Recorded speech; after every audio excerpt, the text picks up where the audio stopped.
Salve Maria, pessoal. Vou enviar aqui para vocês agora a nossa aula, né, desse final de semana. Peço desculpa a vocês, só está enviando hoje na terça-feira, por conta que eu tive alguns problemas aí e não consegui enviar para vocês no domingo. Tá bem? Vamos rezar Ave Maria para a gente começar a nossa aula. Em nome do Pai, do Filho e do Espírito e Santo. Amém. Ave Maria, graça plena, Dominus tecum, benedicta tu mulheres e bendito fruto do ventre tu, Jesus. Santa Maria, Mater Dei, ora pro nobis peccatoribus, nunc et in hora morte nostra. Amém. Domina nossa Fátima, ora pro nobis. Em nome do Pai, do Filho e do Espírito e Santo. Amém. Bom, gente, a gente está vendo hoje, vai ver hoje aqui, o primeiro dos sacramentos, né? Nós estamos fazendo nossas aulas nesse bloco que fala sobre os sacramentos. Falamos dos sacramentos de uma forma geral, né? Na aula anterior, nas duas aulas anteriores, foi isso? E hoje nós vamos entrar no primeiro dos sacramentos que a gente vai estudar especificamente, né? E o primeiro não poderia deixar de ser o batismo, né? Existe até uma ordem, se a gente for imaginar assim, nos sacramentos, né? Então, seguindo o normal, né, gente? A criança é batizada, depois que tem aí perto de 10 anos de idade, ela faz a sua primeira comunhão e, obviamente, sua primeira confissão, né? Quando tem aí 14, 15 anos de idade, ela já pode fazer a sua crisma, né? E depois, vamos supor aí, os 20 e poucos anos de idade, se a pessoa se sentiu chamada à vocação do matrimônio, pode estar aí se casando, né? O matrimônio, ou então quem vai seguir a vida religiosa pode estar aí recebendo o sacramento da ordem, não é isso? Então, assim, existe uma sequência, né? E essa sequência começa pelo sacramento do batismo, por conta de que o batismo é aquele sacramento que nos torna, além de filhos de Deus, parte da igreja. Mas vamos ver aqui, pegando nosso livrinho aqui, só para a gente não fugir muito do nosso roteiro, né? Então diz assim, o que é o batismo? O batismo é um sacramento que nosso Senhor Jesus Cristo instituiu para nos regenerar pela graça, fazer-nos cristãos, filhos de Deus e da igreja. Então, se regenerar por conta do pecado original, filhos da igreja, passamos a ser membros da igreja, e filhos de Deus. Até então, criaturas de Deus, todos somos, né? O universo inteiro criaturas de Deus. Através desse sacramento, a gente se torna filho de Deus, na medida em que herdeiros das promessas divinas, né? Quais são os efeitos do batismo? Diz aqui assim, o 36 aqui, né, na página nossa 71. O batismo apaga o pecado original e também o atual, se houver. Obviamente, se for um adulto, além dos pecados do pecado original, tem pecados atuais. Pecados atuais são aqueles que a gente comete na nossa vida depois de batizado, né? Diante da nossa fraqueza, da nossa falta de correspondência às graças divinas, nossa falta de observação das nossas promessas batismais, a gente acaba caindo no pecado, né? Então, são pecados atuais. Então, se a pessoa for batizada em adulto, o batismo apaga o pecado original e também os atuais. Segundo, perdoa toda a pena devida a esses pecados. Eu já comentei com vocês um pouco, né? Dos pecados gera uma pena. Você lembra aquela história que eu contei para vocês da criança jogando bola na sala de casa e quebrou já a vidraça, né? E aí o pai depois descontou a vidraça da mesada do garoto, não é isso? Então aquilo ali é a pena. Do nosso pecado, ele gera uma desordem naquilo que Deus estabeleceu para o mundo. E acaba prejudicando essa ordem, né? Então a gente tem sempre uma pena a pagar por esse pecado. É fácil a gente entender quando, por exemplo, é o caso de um roubo, que a gente tem que restituir aquele dinheiro, porque aquilo causa um prejuízo àquela pessoa que foi roubada, mas os outros pecados também geram essa desordem e a gente tem que pagar por isso, né? São as penas devidas dos pecados. Quando você é batizado, isso se apaga. Quando eu me confesso, não. As penas que eu tenho que pagar pelos meus pecados, quer dizer, na hora que eu me confesso sim, né, dos pecados mortais e tudo, mas pode ser que eu morra e ainda tenha alguma pena a pagar por conta de pecados veniais, né? Então, esquecendo um pouquinho isso que eu falei, depois eu volto a falar com isso, não estiver falando sobre pecado, sobre a confissão, né? Mas perdoa a pena devida dos pecados. Então, quando eu me batizo, está perdoado essas penas que eu deveria pagar, né? Quando é uma criança, nem tem. Mas um adulto, sim, você tem que ter razão, né? Se tiver algumas penas a pagar ainda, você é perdoado delas, né? Imprime-nos na alma o caráter de cristão, passamos a ser cristãos. Mudou o nosso jeito, nós não somos mais o que era antes. Batizado, a pessoa era uma coisa antes do batismo. Foi batizado, se transforma em outra depois. Depois de batizado, nós temos um novo caráter, nós somos cristãos. E esse caráter de cristão traz uma série de benefícios para nós, né? Tem alguns teólogos que dizem que é até difícil explicar determinadas coisas da fé e da teologia para quem não é batizado. Mas a partir do momento que a gente é batizado, pelos dons que a gente recebe do Espírito Santo, a gente passa a ter um outro caráter. A gente passa a estar apto a entender determinadas coisas que talvez antes a gente não entendesse, né? Mas passamos a ser cristãos, somos outra coisa. Não somos o que éramos antes. Faz-nos filhos de Deus e da igreja e herdeiros do céu, como eu acabei de falar. No momento do batismo, passo a ser filho de Deus, adotivo, herdeiro das promessas divinas, né? E filho da igreja. A igreja é mãe, sou filho da igreja católica, passo a fazer parte da igreja católica. No momento do batismo, e isso é para sempre, né? Torna-nos aptos para receber os outros sacramentos. Se eu não sou batizado, eu não posso me confessar, quer dizer, eu posso até me confessar, mas não posso receber a remissão dos pecados. Não posso comungar, aí eu não posso mesmo. Não posso me casar, o matrimônio é entre batizados, né? Não posso receber a ordem. A ordem é para pessoas batizadas. Não recebo a unção dos enfermos, é para pessoas batizadas. Entendeu? Todos os sacramentos dependem do batismo. Daí que muita gente olha para o batismo como o principal sacramento. O principal sacramento é a Eucaristia, mas sem o batismo eu não posso tomar a Eucaristia. Então fica uma coisa meio ali dividida, né? Mas daí a importância do batismo. Sem o batismo eu não posso receber os outros sacramentos. Qual é a matéria do batismo? Eu já falei para vocês, quando eu falei sobre o sacramento, que todo sacramento tem uma matéria, uma forma e um ministro ordinário. Então, todos os sacramentos aqui nós vamos falar qual é a matéria, a forma e o ministro. A matéria do batismo. A matéria do batismo é a água. A gente diz assim na igreja, água natural, água de rios, fontes, do mar, né? Então, água límpida. Numa situação extrema, pode até usar uma água que não esteja tão limpa, né? Mas a água natural, né? A água essa que foi abençoada por Deus quando ele se batizou no Rio Jordão. Qual é a forma do pecado? Qual é a forma do batismo? A forma do batismo são as palavras que o ministro diz na hora que está batizando a criança ou aquele adulto. Então, quais são as palavras que nosso Jesus Cristo ensinou para a gente? Eu te batizo em nome do Pai, do Filho e do Espírito Santo. Então, essa é a forma, essas são as palavras que o ministro tem que falar na hora do batismo para que haja o batismo. E o ministro? O ministro ordinário do batismo é o sacerdote. E principalmente o pároco, quer dizer, o pároco da igreja, né? Então esse é o ministro ordinário. Nas situações normais do dia a dia, deveria ser o sacerdote a fazer o batismo. Em caso de necessidade, qualquer pessoa pode batizar? Sim. Em caso de necessidade, outra pessoa pode batizar. Ainda que seja um herege ou infiel, ele pode batizar. Olha que coisa. A igreja permite isso por conta de que nem sempre tem um sacerdote por perto. E a igreja é mãe.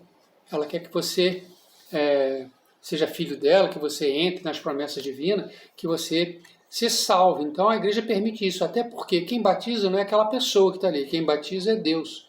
Eu falei que eu te batizo em nome do Pai, do Filho e do Espírito Santo. Nós somos batizados em nome do Pai, do Filho e do Espírito Santo. Por isso que alguns batismos de igrejas protestantes também são aceitos na igreja católica, porque se foi feito dessa forma, com a água e com essas palavras, a pessoa foi batizada, tá? Mas é interessante a gente ver isso. Até um herege pode batizar alguém. Em situações especiais, tá, gente? Em situações que não sejam o normal do dia a dia. Que intenção deve ter quem administra o batismo? Quem administra o batismo deve ter a intenção de fazer o que a igreja faz quando administra o batismo. Quer dizer, aquele que está batizando, o ministro, ele tem que ter intenção de fazer aquilo que a igreja faz na hora do batismo. Então, por exemplo, numa situação dessa, de risco da criança, por exemplo, e eu estou lá perto e eu batizo aquela criança, vamos supor uma coisa assim, a minha intenção deve ser a mesma intenção da igreja, que é fazer daquele filho de Deus, fazer daquele filho da igreja, fazer daquele herdeiro das promessas divinas. Como se administra o batismo? Administra o batismo derramando água natural na cabeça da pessoa que se batiza e pronunciando ao mesmo tempo as palavras: eu te batizo em nome do Pai, do Filho e do Espírito Santo. Pode ser feito também o batismo por imersão, em que a pessoa entra numa piscina, entra numa água do rio, de uma coisa qualquer. Pode ser feito, tá? A igreja fez dessa forma mais simples, porque nem sempre está disponível isso. Nem sempre você tem disponível isso. Então, o batismo pode ser feito, imagina os missionários, imagina São José de Anchieta andando por esse país afora e batizando os índios, né? Então, nem sempre você tem as condições ideais na mão. Então, se você não tem aquelas condições ideais, fica mais difícil de fazer assim. Então, né, pode ser batizado dessa forma, né? Aqui no Brasil a gente tem bastante água, bastante rio, mas nem é assim direto no mundo inteiro, tá, gente? Tem muito lugar que vive no deserto. Imagina lá no deserto da Arábia. Como é que você vai arrumar uma piscina de água para poder fazer a imersão, né?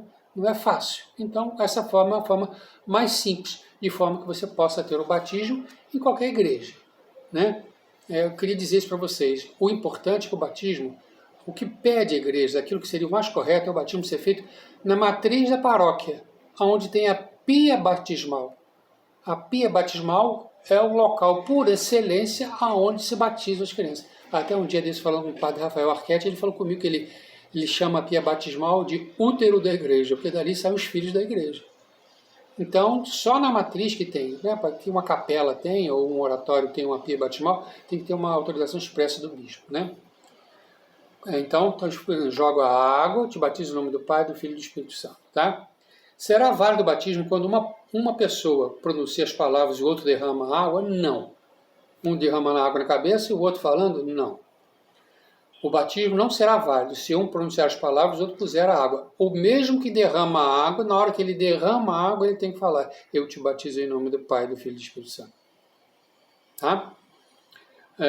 Não podendo derramar-se água na cabeça, deixa-se a pessoa sem batismo, às vezes a pessoa está com algum tipo de problema, né? E não pode derramar água na cabeça da pessoa. Não tem problema, né? Não podendo derramar água na cabeça, derrama-se em outra parte principal do corpo, pronunciando as mesmas palavras. Então pode ser nos braços, pode ser no ombro, né? Numa parte principal, no peito da pessoa, né? Não podendo derramar sobre a cabeça, né? Eu estou falando aqui de situações especiais, tá, gente? Quando se deve batizar as crianças? As crianças devem ser batizadas o quanto antes possível. Se você puder sair do hospital e batizar a criança, faça. Obviamente que existe todo um procedimento hoje em dia para o batismo, que isso não é tão fácil, né? Pais e padrinhos têm que passar por um curso, né, de pais e padrinhos, tem que pedir, o processo tem que ter dado entrada na paróquia, o pároco tem que autorizar. Mas eu conheço uma menina, né, frequenta aí os arautos, que ela está grávida, está para ter neném, e ela já começou todo esse processo, gente, antes do neném nascer, para que assim que ele nasça ela possa batizá-lo, tá? Coisa interessante, né? Por que tanta pressa em batizar as crianças? Deve-se ter tanta pressa em batizar as crianças porque, pela sua tenra idade, estão expostos a muitos perigos e acidentes, e se morrerem sem batismo, não podem se salvar. Óbvio, uma criança pequenininha, ainda mais antigamente, né, a mortalidade infantil era muito grande, então se batizava logo. E eu digo que hoje em dia eu faço isso também. Uma criança que não está batizada, ela está desprotegida, gente. Desprotegida. Então é importante que batize a criança o quanto antes. Eu, na minha época, né, quando eu era criança, né, vamos 60 e tantos anos, era assim, eu fui batizado 5 dias depois que eu nasci.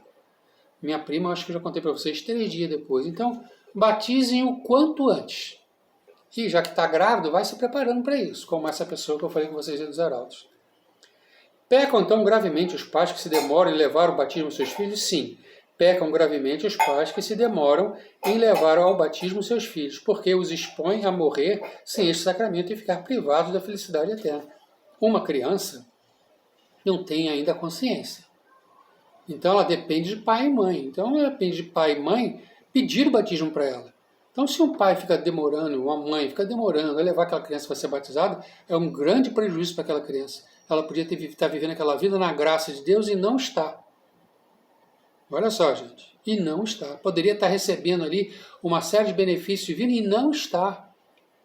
Por que demorar? Não tem motivo. Uma vizinha minha um dia falou com a minha esposa que não tinha batizado o menino dela ainda porque ele ainda era muito novo, não entendia. Como não entendia? Não vai entender nunca, gente. Nós não vamos entender nunca. Batizem o quanto antes as crianças. Pelo amor de Deus. O batismo é necessário para nos salvarmos? Sim. O batismo é absolutamente necessário para nos salvar. segundo a palavra do Senhor. Quem não renascer pela água e pelo Espírito não poderá entrar no reino dos céus. Quem não é batizado não entra no reino dos céus. Então, se tem alguém que não é batizado, procure urgentemente o batismo. Quando é adulto, tem uma dificuldade, né, a mais, né?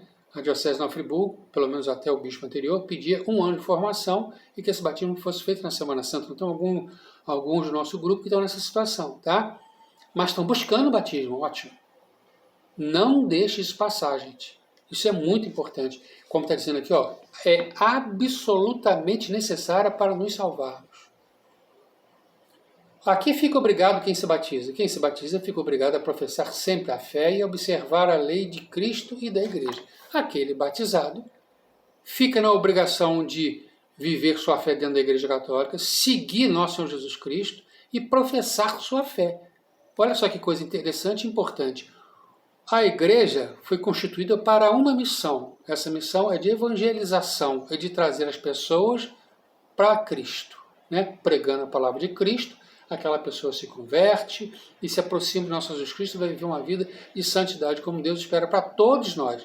Então a missão da igreja é fazer isso, é de trazer essas almas para nosso Jesus Cristo. Todo batizado é membro da igreja, então a partir do momento que eu sou membro da igreja, essa missão passa também a ser minha. Então vamos fazer com um exemplo aqui, um time de futebol, eu torço para o Flamengo, por exemplo. Vamos supor que tivesse um jogador que jogasse no Palmeiras, vamos supor, a gente fala muito de Palmeiras e Flamengo. Ele terminou o contrato dele no Palmeiras, ele foi contratado para o Flamengo para jogar no Flamengo. Qual é a missão do Flamengo? É ganhar o jogo contra o Palmeiras, então passa a ser a missão daquele jogador ganhar o jogo do Palmeiras.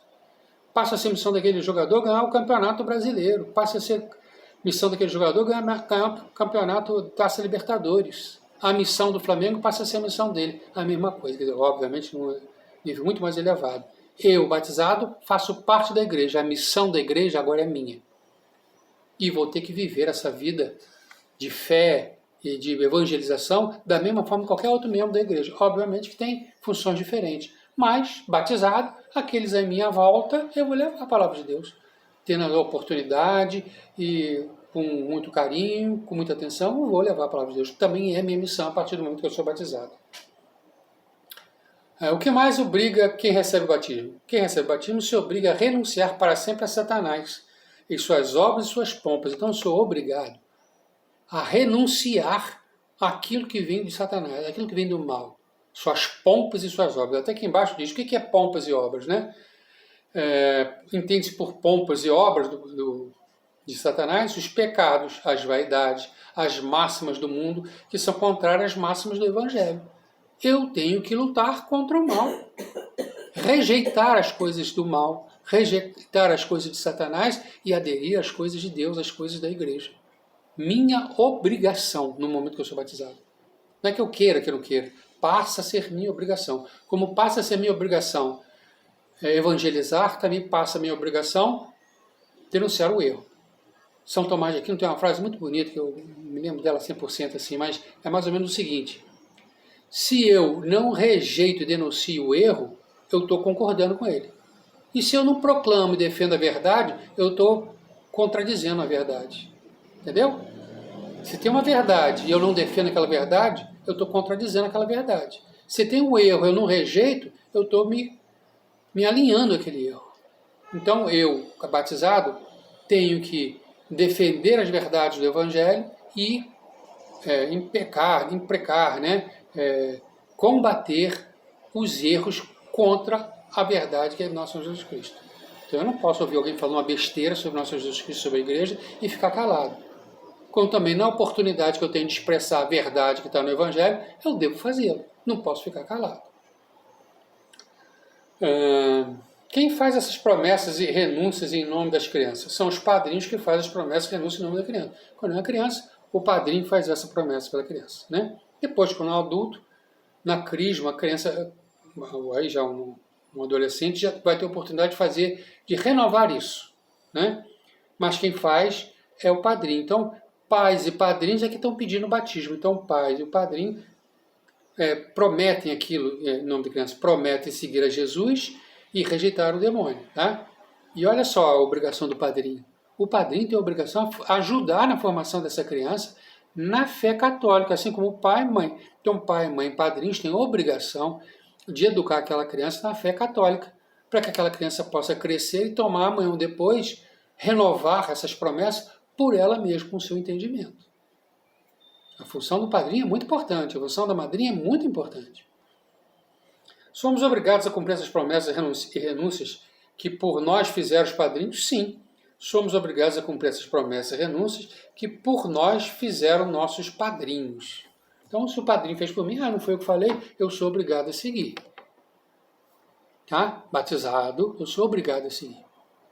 Gente, esse é o ordinário do batismo. É assim que acontece na nossa vida? Não. Infelizmente, depois do batizado, a gente cai no pecado, esquece isso. Vocês sabem que eu também ajudo, formo pessoas para fazer a consagração à Nossa Senhora, né? E o livro que a gente usa é um livro de um santo chamado São Luís Maria Grignon de Montfort.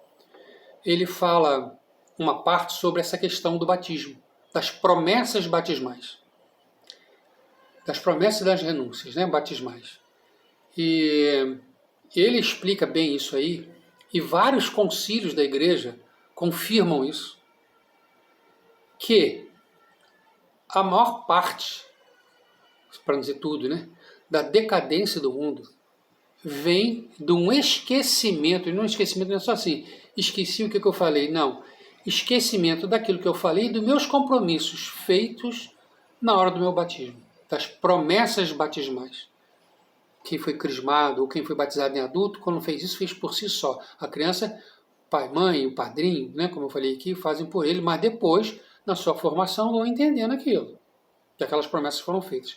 No momento em que eu esqueço e deixo de cumprir essas promessas batismais, eu começo a viver o mundo, as coisas do mundo, e o mundo virou o que é. O concílio, se eu não me engano, gente, de Trento, posso estar errado, tá? Pregava, inclusive, que durante as missas devia se relembrar essas promessas batismais. A orientação era que se retomasse isso. O Papa deu isso como uma orientação, a que se retomasse essa renovação das promessas batismais na missa. No dia da Crisma, a gente vai fazer essa renovação da promessa batismais e a igreja inteira renova. Também, se tiver um batismo dentro de uma missa, a igreja inteira renova essas promessas batismais. E seria muito importante para quem aqui que eu estou falando, que já foi batizado, ou já é batizado, de novo pegar ali eu posso até mandar para vocês escrito, que aqui nesse nosso livrinho não tem, né? Mas pegar no catecismo, quais são essas promessas que a gente faz? Quais são aquelas frases que a gente responde, creio, creio, creio, e aquelas que a gente responde, renuncio, renuncio e renuncio. E refazer na sua vida, fazer um grande exame de consciência para saber até que ponto eu estou sendo fiel a essa promessa que eu fiz, as coisas que eu creio e as coisas que eu rejeito, até que ponto eu não estou aceitando aquilo que eu disse que rejeitava e até que ponto eu não estou fazendo aquilo que eu acreditava, que eu dizia que ia fazer. Renovar as promessas batismais, relembrar as promessas batismais, reviver as promessas batismais, está no cerne de uma virada no mundo. Se esse mundo vai voltar a ser um mundo regido pelo bem, isso vai acontecer a partir do momento em que os batizados, retomando as promessas que fizeram, começarem a cumpri-las. Começaram a cumprir em suas vidas aquelas promessas que fez no batismo. Gente, isso é importantíssimo. Não sou só eu aqui, eu estou repetindo para vocês, mas são santos, doutores da igreja, concílios da igreja, que repetem isso. O mundo está do jeito que está porque esquecemos, deixamos de lado, não estamos cumprindo com as nossas promessas batismais. Não estamos cumprindo, no final das contas, com o nosso batismo, com aquilo que a gente se comprometeu com o batismo, como batizado. Somos batizados e vivemos como fôssemos pagãos. Então nós temos que voltar a isso, retomar isso e entender que o momento do batismo, como eu falei aqui, que imprime um caráter na pessoa, eu deixo de ser uma coisa para ser outra, eu passo a ser templo do Espírito Santo. Eu passo a ser filho de Deus. Eu passo a ser como outro Deus. São Paulo diz isso. Não sabeis que sois outros deuses porque sois filhos de Deus? Se somos filhos de Deus, Diz também em outra parte que no céu Deus preparou uma morada, um trono para cada um. Nós devemos viver como filhos de Deus, príncipes. A realeza e a nobreza tem que estar nos nossos atos, no nosso falar, no nosso agir, seja onde for, no colégio, no nosso vestir, no jeito que a gente se veste, no jeito que nos relacionamos com os outros, da forma como comemos, da forma como caminhamos, da forma como passeamos, como nos divertimos. O caráter de batizado que está impresso na sua alma tinha que ser exteriorizado em todas as ações e atitudes nossas. Eu me lembro aqui de uma senhora, uma irmã, né, dos Arautos do Evangelho, e um casal que depois virou terciário também, dizia que eles se tornaram terciário por conta dela, que eles estavam num ônibus ou num avião, não sei direito, acho que era um ônibus, não sei, viajando, e eles não conheciam os Arautos, estavam longe, tinha essa irmã dos Arautos lá na frente. E eles viam como ela às vezes se levantava ou saía para descer do ônibus, para subir do ônibus, aquelas paradas que o ônibus faz, e a delicadeza dela, o jeito dela andar, o jeito dela se portar, o jeito dela sentar, e ficaram encantados com aquilo. E se aproximaram dela para perguntar o que era, quem era ela, o que ela vivia, o que ela fazia. E aí, conheceram os Arautos do Evangelho, se tornaram terciário. Hoje mesmo, quando eu estava almoçando, tinha duas irmãs aqui na Nova Friburgo, passaram em frente à janela, tinham duas pessoas sentadas e levantaram para ver as duas. Não, quem será? Será que são alemães? Eles falando. Gente, o exemplo, o testemunho nosso é muito forte se a gente vive o nosso batismo. O recato, a educação, a gentileza. Né? Diz na Sagrada Escritura que as pessoas vão conhecer os cristãos, os conhecereis pelo amor de um com o outro, pelo respeito de um com o outro. Então, como a gente se relaciona com o mundo, com as pessoas, vai mostrar que a gente é batizado. E a gente deve mostrar isso. O mundo precisa que os batizados demonstrem o que são, demonstrem o seu caráter de batizado, demonstrem o seu caráter de filho de Deus, vivam como filho de Deus, para ser testemunho para os outros. Tá bom? Eu mandei um material para vocês, espero que vocês tenham lido sobre o batismo. Na próxima aula, que deve ser presencial, nós vamos avançar para um outro sacramento. Tá bem? Salve Maria, fique com Deus. Em nome do Pai, do Filho e do Espírito Santo. Amém.